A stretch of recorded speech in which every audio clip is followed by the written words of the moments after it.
darlings, it is I, Erin, and I can't shut the closet door to the laundry because there's a basket in the way, so this is all you get.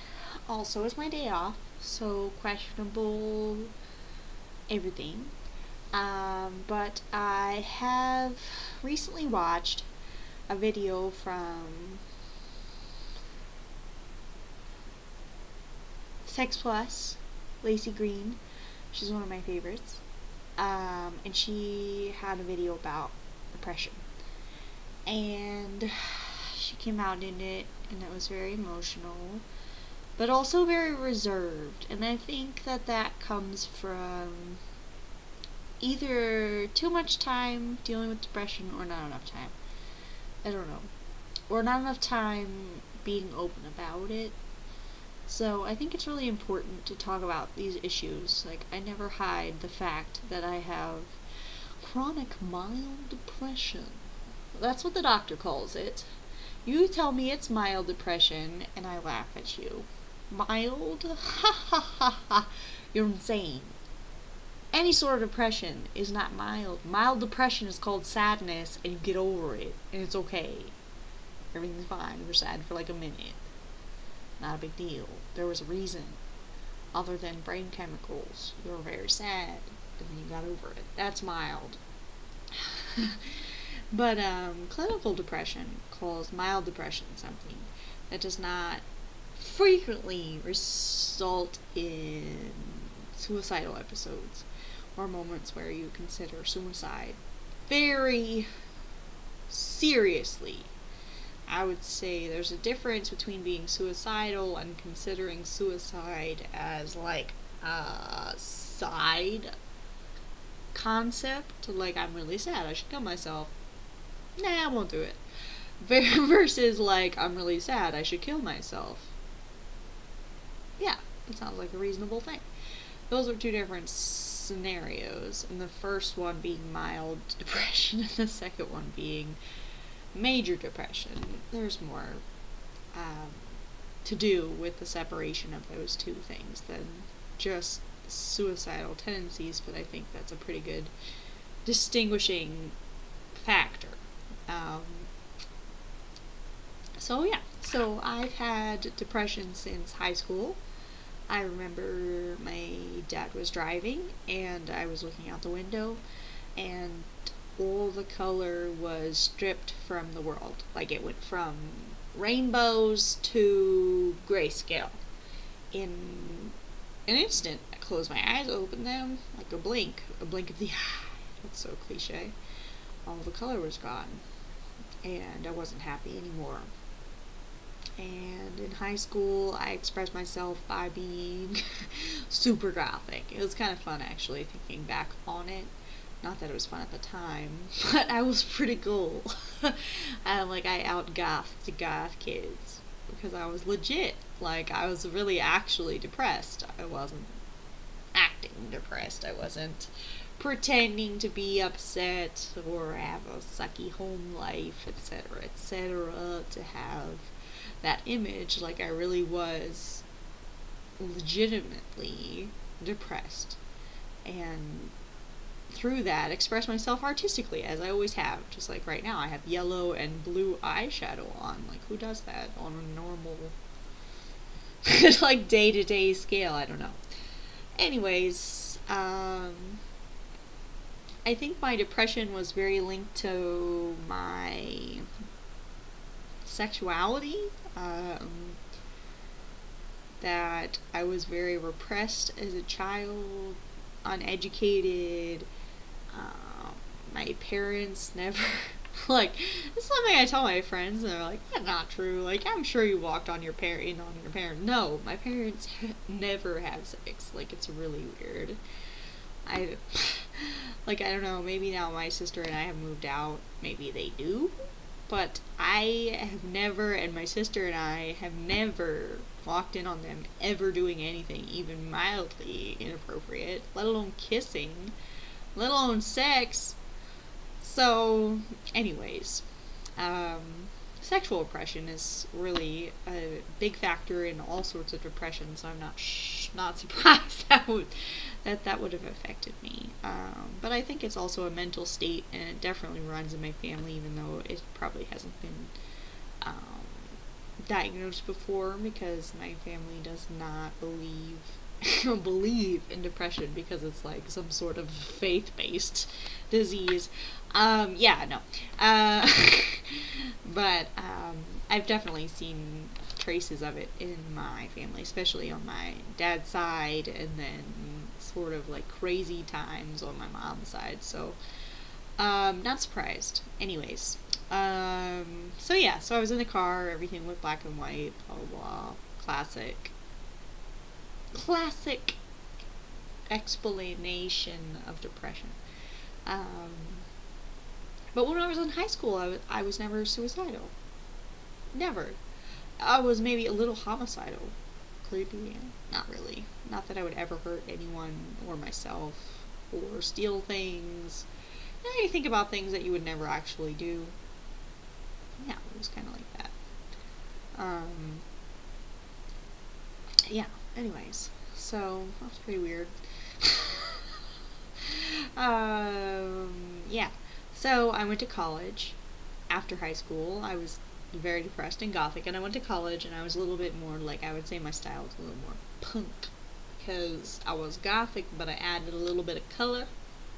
I was being more like myself, because who I am is a very colorful person, like, rainbows and every color under the sun, they're mine. Like, that is poof! Like, if I could just explode a rainbow right now, regardless of my sexual orientation, that is what had happened, because inside of me I feel colorful. Like, everything I paint and draw, if I'm using colors, is super colorful, like way more colorful than in reality, but that's how I see it. And I don't know if I see it that way because I miss seeing colors for real from like the high school thing, or if I see it that way because that's how I actually see it. So it's a question. I think it depends on how I'm feeling, because when I'm depressed I see colors because I miss them, and when I'm happy I see colors because that's how I see them. Anyways, that's kind of how I think about it. Yeah, so Lacey was talking about her depression, how it's cyclical, how she's had multiple suicidal moments, and I will say I've only ever had one. I was in Albany, New York. I was in grad school, and I was very lonely. I did have one friend, and she's still my friend. She's awesome. I was also dating a guy at the time who I had been dating for 3.5 years. And I called him, and I told him I thought I was going to kill myself. And he talked to me for a while until I felt better. But guess what? He did not, like, come over. Like, he only lived 2 hours away. He did not drive to me. That was a big breaking point in our relationship, I think. I don't know if he realizes it, but it's true. If someone you love tells you they're thinking about has been detected. Thinking about killing themselves, and you don't drive there immediately to see if they're okay, like, I just feel like there's something wrong in that situation. Like, if my current fiance, for instance, were to call me in tears and say, Aaron, you know, I'm really thinking about killing myself, like, I would be there. I don't care what the situation was. If I was in the middle of heart surgery, like, I'd be like, hey, side doctor, get in here, I'm leaving. Like, I don't know, like, I just feel like if I love someone, I would be there, even if they were like, okay, I feel better, thank you for calling me, like, I would still go. Like, there's no question in my mind that I would do that, because when I love people deeply, all the way. Anyways, how did I deal with this situation? It was very weird. It was very weird to be suicidal. Like, people say, like, oh, I'm suicidal, blah, blah, blah. Like, what does that mean? And I think, and it's weird because I've always been afraid of lacking control. Like, I'm a sleepwalker. Like, I'll sleepwalk. And I've always been afraid to fall asleep depressed, because if I fall asleep depressed, does that mean, like, in my sleep, since I can sleepwalk, would I kill myself? I don't know, because I'm not thinking. Obviously, that's not my conscious self, so if my subconscious is taking over and I'm really upset, why wouldn't I kill myself in my sleep? I don't know. That's crazy, but I'm just saying it. So yeah, I've always been worried about that. And when I was suicidal, like I woke up and it was terrifying because there were no thoughts other than I am going to kill myself. And that's it. There's nothing else. There were no side thoughts. Like, usually, you know, in your head, you think something and there's all sorts of, like, a choir of, like, responses in your head. Like, this is a good idea. That's a bad idea. Maybe I should eat cheese. Like, totally random things.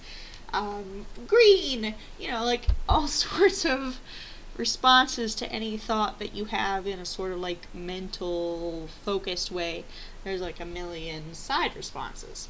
And so it was terrifying to hear silence in response to the thought, I'm going to kill myself. Because you can think that, and then your brain will say, oh, no, that's a horrible idea. Or, why would you do that, Aaron? That's a dumb idea. Or, let's go eat cheesecake. Or, you know, whatever.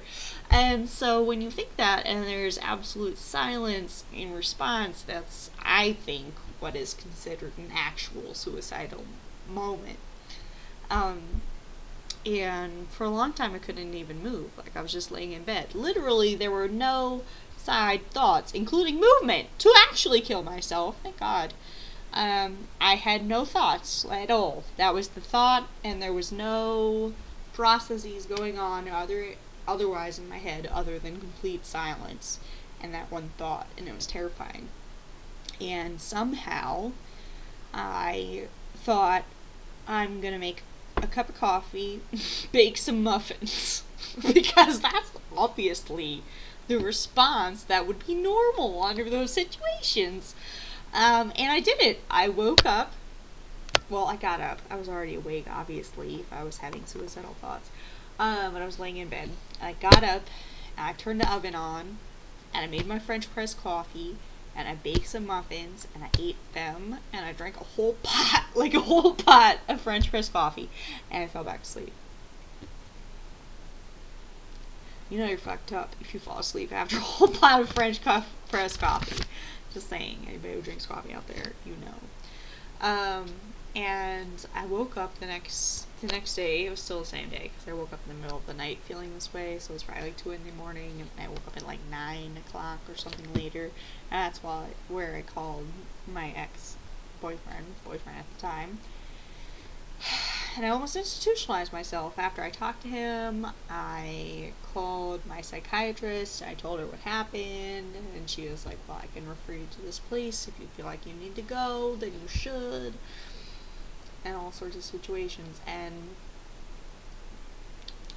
I think at that point I had moved past the suicidal episode, because I think if you kill yourself, or if you're really considering killing yourself, you cannot see a future at all, no matter what. Any sort of small future, like tomorrow I'm gonna wake up and have coffee and it's gonna be delicious. No, you don't see that. You don't see that at all. So you say to yourself, tomorrow I'm gonna wake up and feel the same way. That's a different situation. But I said, tomorrow, Dana's coming. He's coming to see me for the weekend. Just like we always did. My boyfriend at the time. And so I said, I don't want to go institutionalize myself because he's coming. And I think that'll make a big difference. And I should have known at that exact minute that meant that I was not suicidal anymore, because I was thinking about the future. And that's of my life. And that's a big and important thing. Anyways, I don't even know how I got to this story. But I will just say, it gets better. It is cyclical, and there are times that are really bad, and there are times that are really good. And there are times that are just normal, that you can appreciate a lot more as someone with depression than probably a person who doesn't even realize that normal is a good feeling.